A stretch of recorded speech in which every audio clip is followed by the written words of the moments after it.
हट जाओ सामने से। नहीं हट सकता, बारान आगा ने मना किया है। कहा ना हट जाओ। भाभी, बराए मेहरबानी हमारे लिए मुश्किलात पैदा न करें, वरना आगा हमें बर्बाद कर देंगे। अगर नहीं हटोगे तो मैं बर्बाद कर दूंगी। देखिए भाभी, हम मजबूर हैं, आपको अंदर नहीं जाने दे सकते। मैंने कहा ना सामने से हट जाओ, समझ नहीं आ रहा तुम्हें? मैं यहाँ जो मालूम करने आई हूँ वो जाने बगैर नहीं जाऊंगी यहाँ से।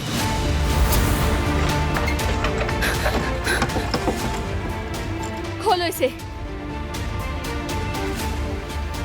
कहा ना खोलो इसे।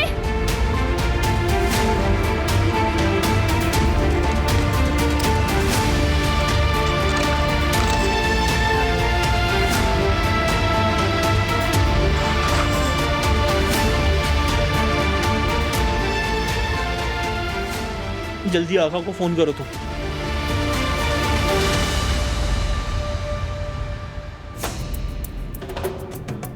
फिर मुझे बताए बगैर तुमने क्या किया दिलान?